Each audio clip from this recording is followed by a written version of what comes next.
Naar aanleiding van een soort vooroordelen over Friesland hebben wij het jood op boeren. Boeren wordt eigenlijk gebruikt als een soort denigrerende benaming van mensen die op het platteland wonen.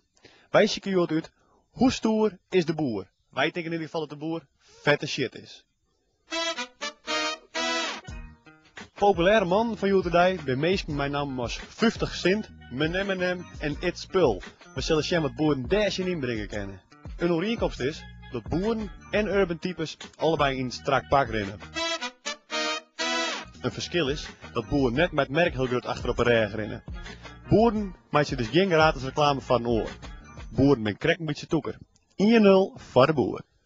Een overeenkomst tussen boeren en pimps, dat is een wandelstok.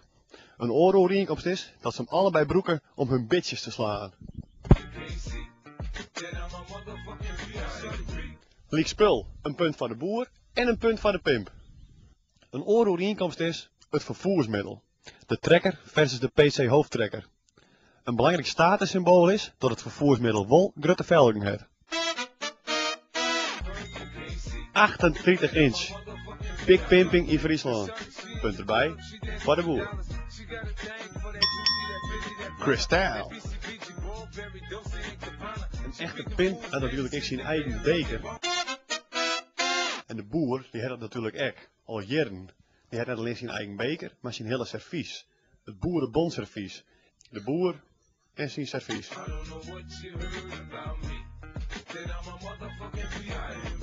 Om een hoop respect te verdienen, maar een echte player natuurlijk een hoop bezitten. Zo ik de boer. Tel alle skierpen, geiten, hinders, huizen, laan en alles maar bij me op. Allebei een punt erbij.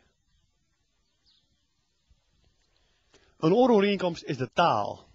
Een echte player die praat natuurlijk in verdekte termen over zijn activiteiten. De gewone man verstaat er net een fuck van. De player had het bijvoorbeeld over pipas, patas, ponies, pipas en de pallas.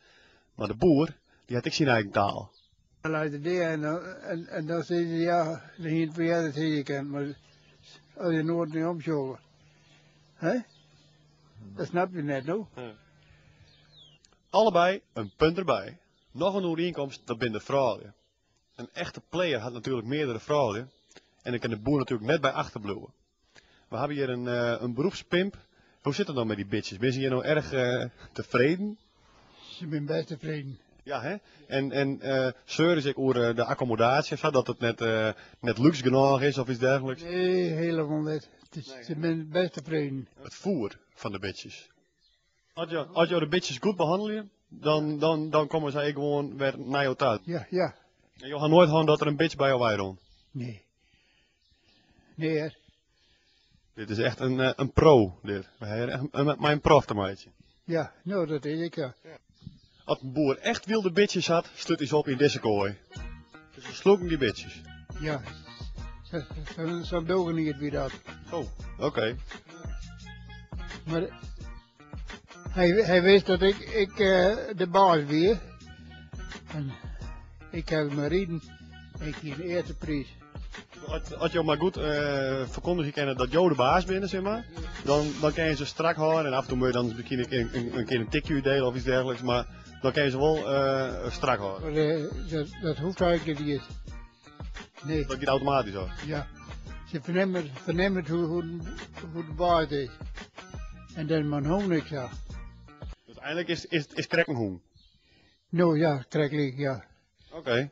Nou, wij weten genoeg. Ja. Punt erbij voor de boer. Ja, zo. De boer is best stoer aan 2004.